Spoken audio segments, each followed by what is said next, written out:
Central lock ഒഴികെ ബാക്കി ഇപ്പോൾ വേണ്ട എല്ലാ സംഭവമാണ് അല്ലേ? എല്ലാം ഉണ്ട്. സെൻട്രൽ ലോക്ക് മാത്രം നമുക്ക് ഇതിന് പിടിപ്പിക്കാൻ പറ്റിയിട്ട് 4 സ്വിച്ചുകളും പവർ വിൻഡോയുടെയാണ്.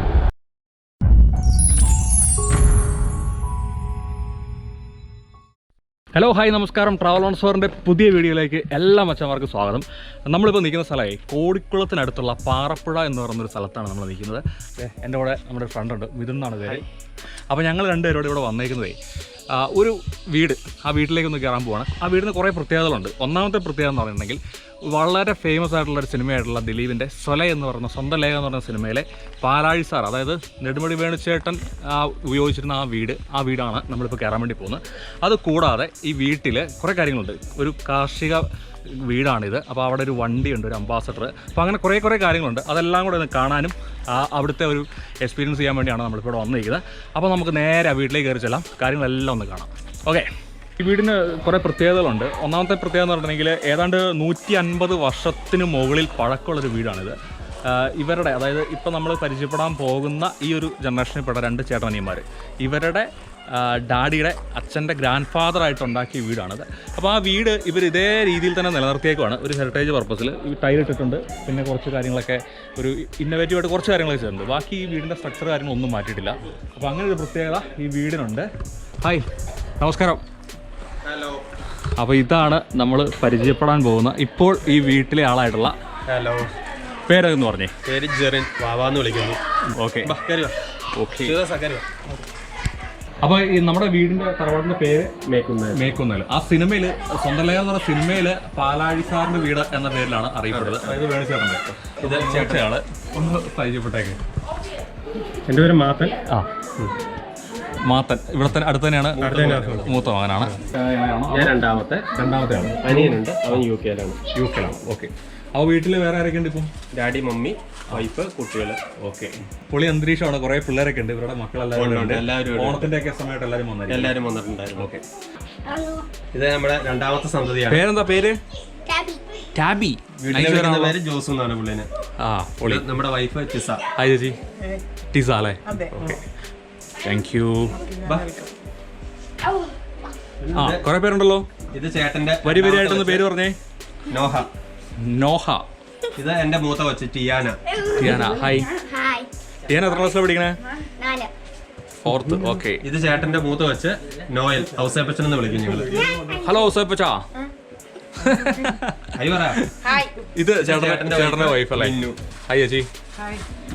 അപ്പോൾ നമുക്ക് ഈ ജ്യൂസൊക്കെ ഒന്ന് കുടിച്ച് ഒന്ന് തണുത്തതിന് ശേഷം പുറത്തേക്ക് ഇറങ്ങാം. പുറത്ത് കുറേ കാര്യങ്ങളുണ്ട് കാണാൻ വേണ്ടിയിട്ട്. പിന്നെ നമ്മൾ വണ്ടി അവിടെ കിടപ്പുണ്ട് കേട്ടോ, അംബാസഡർ. അതൊന്ന് ഡീറ്റെയിൽ ആയിട്ട് നമുക്കൊന്ന് പരിചയപ്പെടുന്ന സാധനമാണ്. അപ്പോൾ അതിലേക്കൊക്കെ നമുക്കൊന്ന് പോകാം. ഈ ജ്യൂസ് ഒന്ന് കുടിച്ചിട്ട് 993 വണ്ടി, 94 മോഡലാണ്. 94 മോഡൽ. അപ്പോൾ ആ വണ്ടി വളരെ വെൽ മെയിൻറ്റൈൻഡ് ആയിട്ട്, നീറ്റായിട്ട്, അധികം എക്സ്ട്രാ പണികളോ കാര്യങ്ങളൊന്നുമല്ല, പക്ഷെ മെയിൻറ്റെയിൻ ചെയ്തേക്കണം നല്ല രീതിയിൽ, നല്ല ഭംഗിയായിട്ട്, നല്ല അംബാസഡറിൻ്റെ ഒരു ആഡംബരം കളയാതെ.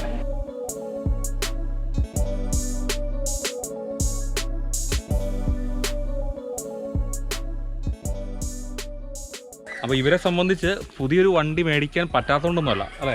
അതെ, നമുക്ക് ഈ ഒരു പഴയ വണ്ടി, നമ്മുടെ ഈ വണ്ടിയുടെ യാത്രാ സുഖം, അല്ലെങ്കിൽ ഈ വണ്ടിയിൽ കയറിയിരിക്കുമ്പോൾ ഒരു സുഖം വേറൊരു വണ്ടിയിൽ നമുക്ക് കിട്ടത്തില്ല. ഞാൻ ഈ വണ്ടി കൊണ്ട് ബാംഗ്ലൂർ പോയിട്ടുണ്ട്, മംഗലാപുരം പോയിട്ടുണ്ട്, കോയമ്പത്തൂർ, ചെന്നൈ, ഇവിടെയൊക്കെ പോയിട്ട് എനിക്ക് ആ യാത്രാ സുഖം, ഞാൻ ഫാമിലി സഹിതമാണ് പോകുമ്പോൾ എൻ്റെ കുട്ടികൾക്കോ അല്ലെങ്കിൽ വൈഫിനോ ഞങ്ങൾക്കോ വേറൊരു ഒരു ഛർദ്ദിക്കാനുള്ള ഒരു ടെൻഡൻസിയോ അങ്ങനെ ഒരു സംഭവം നമുക്കില്ല. ഒരു വയറ് ഗ്യാസോ അങ്ങനെ ഒന്നുമില്ല. എപ്പോഴും നമുക്ക് നമ്മുടെ ആ യാത്രാസുഖം എന്ന് പറയുന്നത് ഈ ഒരു വണ്ടിക്ക് കിട്ടുന്നത്. ഞാൻ വേറെ പല വണ്ടികൾ ഓടിച്ചിട്ടുണ്ട്, പല വണ്ടിയിൽ നമ്മൾ യാത്ര ചെയ്തിട്ടുണ്ട്. ആ ഒരു സുഖമൊന്നും ഈ വണ്ടികൾക്കാലും ഒരു സുഖം നമുക്ക് മറ്റേ വണ്ടിയിൽ കിട്ടിയിട്ടില്ല എനിക്ക്. കഴിഞ്ഞ ദിവസമാണെങ്കിൽ ഞങ്ങൾ ബാംഗ്ലൂർക്ക് പോകാൻ വേണ്ടി അന്ന് അങ്കിളിൻ്റെ ഒരു വണ്ടിയുണ്ട്, ഒരു ഹാരിയറും ഉണ്ട്, ഒരു ജീപ്പും ഉണ്ട്. അതിൽ പോകാം, അന്ന് അതെടുത്തുകൊണ്ട് പോകാമെന്ന് പറഞ്ഞപ്പോൾ കുട്ടികൾ പറഞ്ഞു ജീപ്പിലോ ഹാരിയറിലാണ് ഞങ്ങളില്ലാട്ടോ, അത്തേ കയറി ഞങ്ങൾ ഛർദ്ദിക്കും. കാരണം ഒരു പ്രാവശ്യം ഞാൻ അങ്ങനെ ഞങ്ങൾ എറണാകുളം വരെ പോയപ്പോഴത്തേക്കും പിള്ളേർ ഛർദ്ദിച്ചായിരുന്നു. കാരണം വണ്ടി മാറി കയറിയതിൻ്റെ ആണോന്ന് അറിയില്ല. അപ്പോൾ പറഞ്ഞു അപ്പയുടെ വണ്ടിയാണെങ്കിൽ മാത്രമേ ഞങ്ങളുള്ളൂ എന്ന് പറഞ്ഞ് ഞങ്ങൾ ഈ വണ്ടിക്ക് തന്നെയാണ് പിന്നെയും പോയത്. അതിന്റെ ഒരു സുഖം ഭയങ്കരമാണ്. കാരണം നമുക്ക് പറഞ്ഞില്ല, ഇപ്പൊ മറ്റുള്ള വണ്ടികളുടെ സ്പീഡോ കാര്യങ്ങളോ നമുക്ക് ഇത് കിട്ടില്ലെങ്കിലും അതെ ഫീച്ചേഴ്സ് കാണില്ല. നമ്മുടെ ഒരു യാത്രയിൽ ഉണ്ടാവുന്ന ഒരു സുഖം, നമുക്കൊരു അസ്വസ്ഥത നമുക്കില്ല. ഇവർ ഈ വണ്ടി മോഡിഫൈ എന്ന് പറഞ്ഞിട്ടുണ്ടെങ്കിലേ അങ്ങനെ മോഡിഫിക്കേഷൻ അല്ല സംഭവിച്ചേക്കുന്നത്. ഇപ്പോൾ ഇന്നത്തെ കാലത്ത് അങ്ങനെ ഒരു പ്രശ്നമുണ്ടല്ലോ, MVDക്ക് പിടിക്കാൻ പാകത്തിനുള്ള ഒന്നും ഇതിനകത്തില്ല.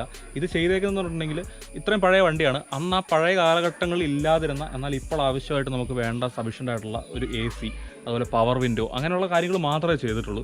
പിന്നെ പവർ സ്റ്റിയറിംഗ് ചെയ്തിട്ടുണ്ട് അല്ലേ? അതെ. അതല്ലാതെ ഒരു അഡീഷണൽ ഒരു ഇല്ലീഗൽ ആയിട്ടുള്ള ഒരു മോഡിഫിക്കേഷനോ അങ്ങനെ ഒന്നുമില്ല. വണ്ടി നല്ല നീറ്റായിട്ട് ക്ലീനായിട്ട് ബേസിക് ആയിട്ട് വേണ്ട സൗകര്യങ്ങളെല്ലാം ചേർത്തിട്ടുള്ള ഒരു സെറ്റപ്പിലാണ് ഇത് ഉണ്ടാക്കിയേക്കുന്നത്. അപ്പോൾ ഇതിനകത്ത് വേറെ ഒന്നും അങ്ങനെ മോഡിഫിക്കേഷനായിട്ട് പറയാനൊന്നുമില്ല. നമുക്ക് നേരെ വണ്ടിയുടെ അകത്തേക്ക് കയറിയിട്ടുണ്ടെങ്കിൽ തന്നെ മനസ്സിലാകും കേട്ടോ വണ്ടിയുടെ ഒരു ക്വാളിറ്റി എന്ന് പറയുന്നത്. ആ ഒരു പഴമ നിലനിർത്തിക്കൊണ്ട് തന്നെയാണ് വണ്ടി മെയിൻറ്റെയിൻ ചെയ്തേക്കുന്നത്. വളരെ നീറ്റാണ് കേട്ടോ. ബോണറ്റ് നമുക്ക് ബോണറ്റ് ആണെങ്കിൽ നമുക്ക് ഇവിടുന്ന് ഇത് പുള്ളി ചെയ്താൽ സംഭവം ഓപ്പൺ ആവും. അത് പണ്ടത്തെ അംബാസഡർ അങ്ങനെ തന്നെയല്ലേ? അങ്ങനെ തന്നെയാണ്. നമുക്ക് എൻജിൻ റൂം ഒന്ന് നോക്കാം. ഇത്ര നേരം നമ്മൾ പുറമേ ഉള്ള കണ്ടത്. എൻജിൻ റൂമൊക്കെ വളരെ നീറ്റാണ് കേട്ടോ. നമുക്ക് എതിലെ വേണമെങ്കിലും കൈയിട്ട് നമുക്ക് ഇതിൻ്റെ അകത്ത് പണി ചെയ്യാം. അതിനുള്ള ഗ്യാപ്പ് അങ്ങനെയുള്ള എല്ലാ കാര്യങ്ങളോടും കൂടിയാണ് നമുക്ക് ഈ പണി അവർ അറേഞ്ച് ചെയ്ത് തന്നേക്കുന്നത്. ഇപ്പോഴത്തെ ഒരു ന്യൂജൻ വണ്ടി കണ്ടു കഴിഞ്ഞാൽ നമുക്ക് അവരുടെ എവിടെ നമുക്കൊന്ന് കൈയിട്ട് പണിയാൻ പോലും പറ്റില്ലാത്ത രീതിയിലാണ് അവരുടെ മെക്കാനിസം. അതെ, അവർക്ക് മാത്രമേ പറ്റുള്ളൂ. അതെ, നമുക്ക് ഏതൊരു വ്യക്തിക്കും നമുക്ക് പോലും സ്വന്തമായിട്ട് നമുക്ക് ചെയ്യാൻ പറ്റാവുന്ന രീതിയിലാണ് എൻ്റെ ഒരു പണി. ഇത് പവർ സ്റ്റിയറിംഗിൻ്റെ വരുന്ന അല്ലേ? ഓയിൽ. പിന്നെ ഉള്ളത് ഇത് അത് പിന്നെ പവർ ബ്രേക്ക്. അപ്പം വണ്ടിയുടെ സേഫ്റ്റി, ഇതിൻ്റെ മെറ്റൽ ക്വാളിറ്റി കാര്യങ്ങളൊക്കെ എല്ലാവർക്കും അറിയാം. അതിൻ്റെ ഒപ്പം തന്നെ പവർ സ്റ്റിയറിംഗും പവർ ബ്രേക്കും വന്നിട്ടുണ്ടെങ്കിൽ പിന്നെ അംബാസഡർ വേറെ ലെവലാണല്ലോ. അതെ, ഫ്രണ്ട് ഗ്ലാസ് കഴുകാനുള്ള മറ്റേ വെള്ളം വരുന്ന ടാങ്കാണിത്. അത് ഇതുപോലെ നമ്മുടെ റേഡിയേറ്ററിൻ്റെ ആണെങ്കിൽ അഡീഷണൽ നമുക്കൊരു ചെറിയ കൂളന്റ് നമുക്ക് എന്താ പറയുക, അതെ, ഡീസൽ ടാങ്ക് നമുക്ക് ഇവിടെ തന്നെ സാധാ വണ്ടിയുടെ പോലെ തന്നെ ചെയ്യാം. അതെ, ഈ സ്വിച്ച് നമുക്ക് ഓപ്പൺ ആക്കിയാൽ ഡീസൽ ടാങ്ക് ഓപ്പൺ ആവും. അതേപോലെ തന്നെ നമുക്ക് ഡിക്കി ഇവിടുന്ന് തന്നെ ഓപ്പൺ ആക്കാൻ പറ്റും. അതൊക്കെയാണ് ചെയ്തേക്കുന്ന മോഡിഫിക്കേഷൻ. അത് മോഡിഫിക്കേഷൻ എന്ന് പറയാൻ പറ്റില്ല, അത്യാവശ്യ കാര്യങ്ങളാണ്. അതെ, കാരണം നമുക്ക് അകത്തിരുന്ന് നമുക്കൊരു ഡ്രൈവർക്ക് ഹാൻഡിൽ ചെയ്യേണ്ട കാര്യമാണത്. ഫുഡ് സ്പേസ് എന്നൊക്കെ പറഞ്ഞാൽ അംബാസഡറിന്റെ ഒരു മനുഷ്യനാണ് കയറി കിടക്കാം. പഴയ സിനിമയിലൊക്കെ തട്ടിക്കൊണ്ട് പോകുമ്പോൾ. അതെ, ഇതിലാണ് 400 കിലോ നമ്മൾ ഇവിടെ 200 കിലോ, അകത്ത് 200 കിലോ ആക്കിയാണ് നമ്മൾ പൈനാപ്പിൾ കൊണ്ടുപോകുന്നത്. വണ്ടിയുടെ മെക്കാനിക്കൽ പരിപാടിയെല്ലാം അപ്പോൾ തന്നെ തീർത്തങ്ങ് പോലെ.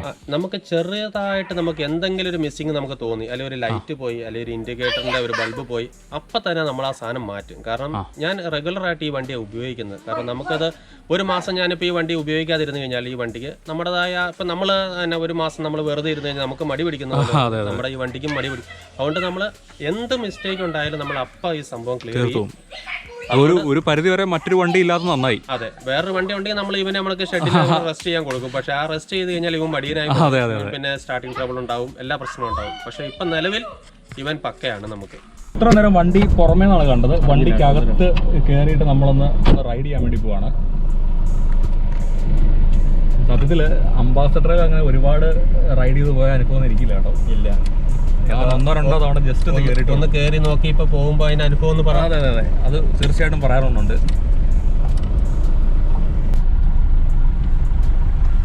AC ഒക്കെ പെർഫെക്റ്റ് AC ആണ് കേട്ടോ, നല്ല കൂളിംഗ് ആണ്, ഒരു പ്രശ്നങ്ങളും ഇല്ല. സെൻട്രൽ ലോക്ക് ഒഴികെ ബാക്കി ഇപ്പൊ വേണ്ട എല്ലാ സംഭവമാണ് അല്ലേ? എല്ലാം ഉണ്ട്. സെൻട്രൽ ലോക്ക് മാത്രം നമുക്ക് ഇതിന് പിടിപ്പിക്കാൻ പറ്റത്തില്ല. അങ്ങനെയാണല്ലേ? കാരണം അതിൽ ഡോറയിൽ ഒത്തിരി സെറ്റിംഗ്സിൽ മാറ്റം വരുന്നു. ഓക്കെ, ബാക്കി എല്ലാ ഫീച്ചറും നമുക്കിപ്പോൾ നിലവിൽ ഈ വണ്ടിയിലുണ്ട്.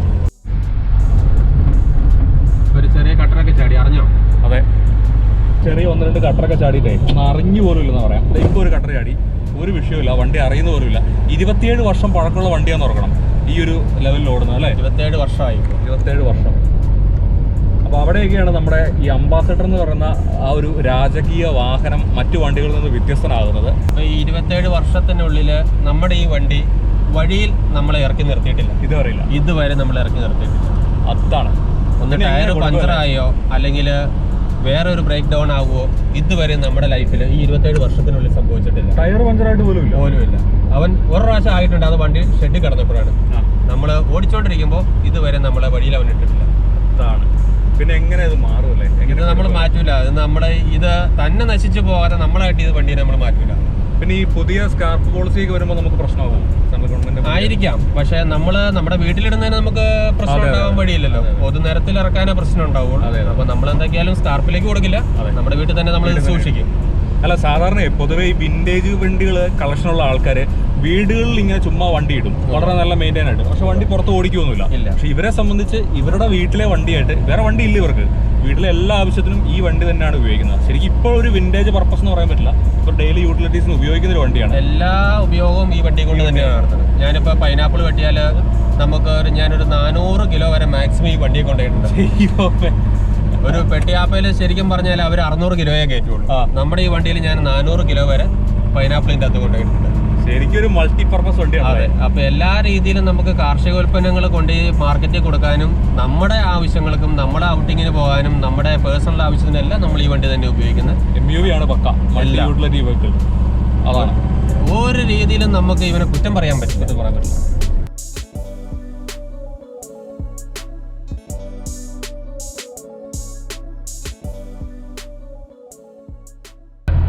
ഇപ്പൊ നമ്മുടെ ഈ വണ്ടിയുടെ ഡാഷ്ബോർഡ് എന്ന് പറയുന്നത് ഇപ്പോഴത്തെ സാധാരണ വണ്ടികൾ നിങ്ങൾക്ക് അറിയാലോ, ഫൈബറിലോ അല്ലെങ്കിൽ വുഡിലായിരിക്കും ചെയ്തെടുക്കുന്നത്. പക്ഷെ ഇത് ജയൻ, ഞാൻ പറഞ്ഞില്ലേ പാച്ച് വർക്ക് ചെയ്യുന്ന ജയന്റെ ഒരു കലാവിരുതാണിത്. പുള്ളി തകിടെ തന്നെ ഇത് ചെയ്തെടുത്തേക്കുന്നതാണത്. അല്ലാതെ ഇരുമ്പാണ് സാധനം. ഇത് വുഡല്ല, ഫൈബറും അല്ല. അപ്പൊ ഈ രീതിയിൽ ഒരു ഷേപ്പ് ആക്കി എടുക്കാൻ പുള്ളി അതിൻ്റെതായ ഒരു ബുദ്ധിമുട്ടിട്ടുണ്ട്. പുള്ളി അത്രയേറെ കലാപരമായിട്ട് അത് ചെയ്തിട്ടുണ്ട്. ഈ ബോക്സ് ആണെങ്കിൽ ആദ്യമേ നമുക്കിത് നേരെ താഴേക്കുള്ള ഒരു ഡെപ്ത് ആയിട്ടുള്ളൊരു ബോക്സ് ആയിരുന്നു. അപ്പൊ നമുക്കൊരു ഹാൻഡ് ബ്രേക്ക് പിടിപ്പിച്ചാൽ എന്താണ് എന്നുള്ള രീതിയിൽ ബിനുവിനോട് ചോദിച്ചപ്പോൾ ബിനു പറഞ്ഞു നമുക്കത് ചെയ്യാം എന്ന് പറഞ്ഞപ്പോൾ ജയനോട് അത് പറയുമ്പോൾ ജയൻ പറഞ്ഞു നമുക്കിത് കളയാതെ തന്നെ നമുക്ക് ഇതിനെ കട്ട് ചെയ്തിട്ട് അതിന്റെ ഉള്ളിൽ ഒരു ഹോള് വരച്ചിട്ട് ഹാൻഡ് ബ്രേക്ക് കയറ്റാം എന്ന് പറഞ്ഞ് അങ്ങനെയാണ് നമ്മൾ ഈ ഹാൻഡ് ബ്രേക്ക് ഇവിടെ കയറ്റുന്നത്. ഇപ്പൊ ഈ ഹാൻഡ് ബ്രേക്ക് നമ്മുടെ മറ്റുള്ള വണ്ടികളെ പോലെ ന്യൂജൻ വണ്ടികളെ പോലെ തന്നെ അത് ആക്റ്റീവാണ് സംഭവം. ഇത് ഇട്ട് കഴിഞ്ഞാൽ നമുക്ക് വണ്ടി അവിടെ നിൽക്കും, വണ്ടി നിൽക്കും അല്ലേ? നേരെ മുകളിൽ ഇതിൽ നമുക്ക് ബാക്കിയുള്ള സാധനങ്ങളും കാര്യങ്ങളും എല്ലാം വെക്കാനുള്ള സ്പേസ് ഉണ്ട്. നമ്മുടെ മാസ്ക് വെച്ചേക്കണം, റേഷൻ കാർഡ് ഉണ്ട്, എല്ലാ കാര്യങ്ങളും ഇതിനകത്തുണ്ട്. പിന്നെ വണ്ടിയുടെ മുകൾ ഭാഗം റൂഫ് വന്നേക്കുന്നത് നമ്മളിത് മോറ്റുവഴിയാണ് ചെയ്തത്. പുതിയ പോൾട്രി ആണ്, മോറ്റുവഴിക്കാരാണ് ഇത് ചെയ്തു തന്നത്. ഇതും കണ്ടിട്ട് ഒത്തിരി പേര് നല്ല അഭിപ്രായങ്ങൾ പറഞ്ഞു. നമ്മുടെ വണ്ടിയുടെ ഇത് കണ്ടുകൊണ്ട് വേറെ ഒത്തിരി പേര് ഇത് ചെയ്യാനും പോയിട്ടുണ്ട്. ഒക്കെ രാജകീയമാണ് സാധനം അല്ലേ? ഈ സ്വിച്ചുകൾ വരുന്ന പവർ വിൻഡോയുടെ ആണോ? ഈ 4 സ്വിച്ചുകളും പവർ വിൻഡോയുടെ ആണ്. ഇത് നമുക്ക് ബാക്കിൽ 2 ഗ്ലാസ് ബ്ലോക്ക് ചെയ്യാൻ വേണ്ടി, ഇപ്പൊ നമ്മൾ അറിയാതെ പിള്ളേർ കയറുമ്പോൾ അവര് തലയും കൈയൊക്കെ പുറത്തിടാതിരിക്കാൻ വേണ്ടി ഈ സ്വിച്ച് ഓഫ് ചെയ്താൽ ബാക്കിലത്തെ ഗ്ലാസ് താത്താൻ പറ്റില്ല. സൈഡ് ലോക്ക് എന്നുള്ള ഉദ്ദേശത്തിലാണ് സംഭവം ഇട്ടേക്കുന്നത്. ഈ സ്വിച്ചുകളെല്ലാം നമ്മുടെ ഓണിന്റെ സ്വിച്ചുകൾ, മറ്റേ പാർക്ക് ലൈറ്റിന്റെ സ്വിച്ചുകൾ, അതായത് അഡീഷണൽ ആയിട്ടുള്ള സംഭവങ്ങൾ വെച്ചേക്കുന്നത്. മറ്റേ നമുക്കൊരു പവർ ഏരിയയിലുണ്ട് തന്നെ പൊങ്ങിയും താഴെ ഈ സ്വിച്ച്. പവർ ഏരിയയിലൊക്കെ വർക്ക് ചെയ്യും അല്ലേ? അതെല്ലാം വർക്ക് ചെയ്യും. അത് തന്നെ നമുക്ക് ഈ സ്വിച്ച് ഇട്ട് കഴിഞ്ഞാൽ നമുക്കത് ഓൺ ആക്കി ഓഫ് ആക്കുകയും ചെയ്യാം. നമ്മുടെ പവർ വിൻഡോ ഒന്ന് വർക്ക് ചെയ്ത് ഒന്ന് കാണണ്ടേ? ഇപ്പൊ ഈ സ്വിച്ച് നമ്മുടെ എന്റെ ഡ്രൈവർ സൈഡിലെ സംഭവം. ഇത് ഞെക്കി കഴിഞ്ഞാൽ താഴേക്ക് വളരെ സ്മൂത്ത് അല്ലേ? നല്ല സ്മൂത്താണ്, നല്ല സ്പീഡിൽ പൊങ്ങുകയും താഴുകയും ചെയ്യും. നമുക്ക് പണ്ടൊക്കെയാണ് ഈ അംബാസഡറിന് എന്ന് പറഞ്ഞു കഴിഞ്ഞാൽ കറക്കി പൊക്കുകയും കറക്കി. ഇതിപ്പോ ഇപ്പോഴത്തെ ജനറേഷൻ വണ്ടികളെ പോലെ തന്നെ നമ്മളത് ആക്കിയെടുത്തു. മെക്കാനിക്കൽ കാര്യങ്ങളും ഈ ചെറിയ മോഡിഫിക്കേഷൻ ആണെങ്കിൽ അത് എവിടെയാണ് ചെയ്തതൊക്കെ? ആക്ച്വലി ഒത്തിരി പേരത് ചോദിക്കും. നമ്മൾ എവിടെയൊക്കെ പോയാൽ, ഞാൻ ബാംഗ്ലൂർ പോയി, മംഗലാപുരം പോയി, അവിടെ പോയിട്ട് ഇത് എവിടെ പണിതെന്നാണ് അവർ ചോദിക്കുന്നത്. കാരണം ഈ വണ്ടി പണിതത് എവിടെയാന്ന് പറഞ്ഞു കഴിഞ്ഞാൽ ആരും വിശ്വസിക്കില്ല. കാരണം നമ്മുടെ തൊടുപുഴ തന്നെ ഇത് പണിതത്. കാരണം തൊടുപുഴ ആക്ച്വലി ഞങ്ങൾക്ക് നേരത്തെ പുഷ്പൻ എന്ന് പറയുന്ന ഒരു ആശാനുണ്ടായിരുന്നു. ആശാനിപ്പോൾ ഇല്ല, പുള്ളി ഹാർട്ട് അറ്റാക്ക് മൂലം മരിച്ചു. പുള്ളിയുടെ ശിഷ്യന്മാരൊരു 3 പേര് നിലവിൽ ഇപ്പോൾ ആക്റ്റീവായിട്ട് വർക്ക് ചെയ്യുന്നുണ്ട്. അതില് ബിനു എന്ന് പറയുന്ന ഒരു വ്യക്തിയാണ് മെക്കാനിക്കൽ ഭാഗം നോക്കുന്നത്. ജയൻ എന്ന് പറയുന്ന ഭാഗമാണ് പാച്ച് വർക്കും കാര്യങ്ങളും ആയിട്ട് നോക്കുന്നത്. പിന്നെ റഷീദ് എന്ന് പറയുന്ന ഒരാളാണ് ഇതിന്റെ പെയിന്റിങ്ങും കാര്യങ്ങളും നടത്തുന്നത്. ഇവര് 3 പേരുമാണ് നമ്മുടെ ഈ വണ്ടി ഇത്രയും ക്ലിയർ ആക്കി നമുക്ക് തരുന്നത്. വണ്ടി കഴിഞ്ഞിട്ടുണ്ടായിരുന്നുള്ളൂ നമ്മുടെ എല്ലാ കാര്യങ്ങളും. വണ്ടിയോടുള്ള ഇഷ്ടം. ആ വണ്ടി നമുക്ക് കളയാൻ നമ്മുടെ വീട്ടിൽ നിന്ന് ആ വണ്ടി വേണം. ആ വണ്ടി വണ്ടി മേടിച്ചാൽ ഈ വണ്ടി നമുക്ക് നിലനിർത്തണം എന്നുള്ള കാര്യത്തിന് വേണ്ടി തന്നെയാണ് നമ്മുടെ തറവാടിന്റെ ഭാഗമായിട്ട് തന്നെ അങ്ങനെ നിലനിർത്തി പോയി. അതച്ചേണ്ട ഇരിപ്പൊക്കെ നോക്കിയാൽ രാജകീയമായിട്ട് അവിടെ ഇരിക്കുന്നത്. ഇതിനെ പൊളിയല്ലേ? അങ്ങനെ നമ്മൾ കറങ്ങി ഇതേ വീട്ടിലേക്ക് വീണ്ടും വന്ന് കയറുവാണ് കേട്ടോ.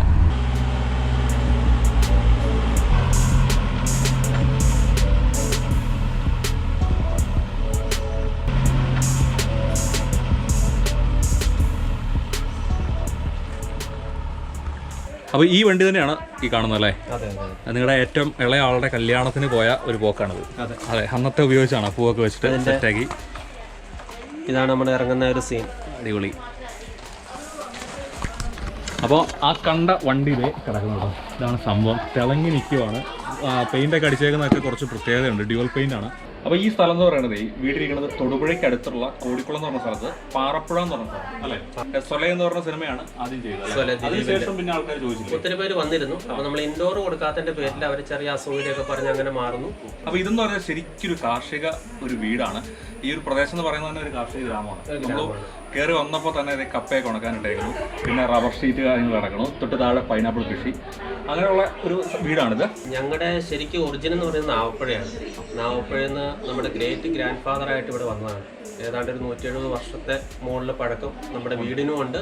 അവർ വന്നിട്ടും ഏതാണ്ട് 180 വർഷത്തോളം ആയിട്ടുള്ളതാണ് നമ്മുടെ ഒരു അറിവ്. ഞങ്ങളിപ്പോൾ ഒരു 4ാമത്തെ തലമുറ. അപ്പോൾ എൻ്റെ കൊച്ചു വരുമ്പോൾ 5ാമത്തെ തലമുറയായി.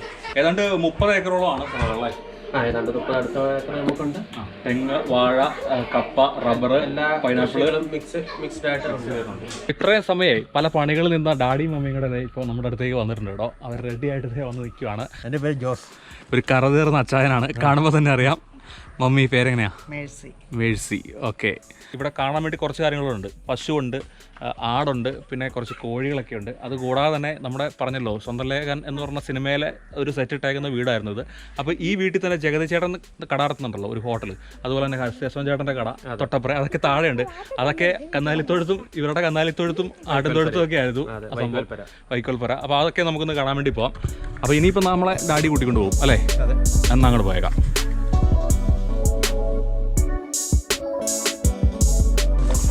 കരിങ്കോഴിയുണ്ട്, മറ്റേ പിന്നെ ഗ്രാമശ്രീ കോഴികളുണ്ട്. ഇഷ്ടം പോലെ കോഴി, താറാവ്. ബാ ജോസ് ബാ.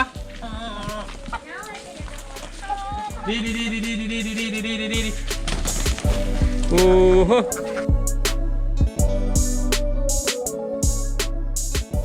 ആട്ടുംപറ്റങ്ങളാണ്. നമ്മുടെ ജോസുവിന്റെ പ്രിയ ആടൊക്കെയാണിത്. അവര് അതെ, നോഹയുടെ ആട്. ജോസൂട്ടിനെ തൊടാൻ പറ്റുമോ? പേടിയുണ്ടോ? ജോസൂട്ടൻ ആടിനോട് ഉമ്മ ചോദിച്ചേ. കൊടുക്കും.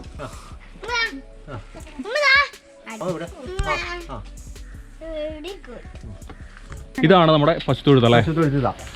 ഇതായിരുന്നു നമ്മുടെ സിനിമയിലെ ജഗതിയുടെ ചായക്കട. ഇത് വൈക്കോൽപ്പരയായിരുന്നു. ആ പുള്ളിയുടെ നമ്മുടെ ഹരിശ്രീ അശോകന്റെ പെട്ടിക്കട. ഇത് ഇവിടം ഇതിലെ പുള്ളി ചായ കൊണ്ട് ഇറക്കിക്കൊണ്ട് വരുന്നു.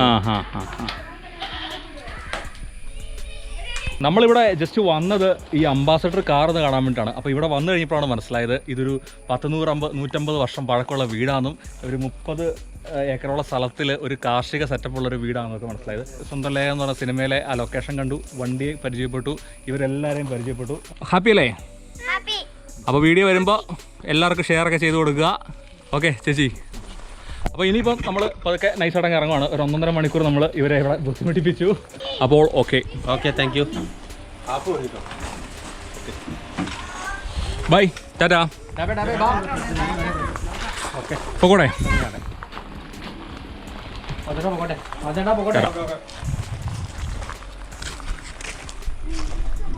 അപ്പോൾ ഞങ്ങളിത് വീട്ടിൽ നിന്ന് ജസ്റ്റ് അങ്ങ് ഇറങ്ങി. നമ്മൾ സത്യത്തിൽ ഈ പറഞ്ഞ സിനിമയുടെ ലൊക്കേഷനുള്ള വീട്, പിന്നെ ആ അംബാസഡർ, ഈ 2 കാര്യങ്ങൾ ഒന്ന് കണക്ട് ചെയ്തിട്ടൊരു വീഡിയോ ചെയ്യാൻ വേണ്ടിയാണ് വന്നത്. അപ്പോൾ വന്നു കഴിഞ്ഞപ്പോഴാണ് നമുക്ക് ഇതിൻ്റെയൊക്കെ ബാക്കി ഉള്ള ഒരു സ്റ്റോറീസും കാര്യങ്ങളൊക്കെ ഒന്ന് കിട്ടിയത്. ഇതാണ് നമ്മുടെ ജഗതി ചേട്ടൻ അവിടെ കട നടത്തിക്കൊണ്ടിരുന്നത്. തൊട്ടപ്പുറം ഹരിശ്രീശോൻ്റെ കട. ഈ ബാക്കി കാണുന്നതാണ് വീട്.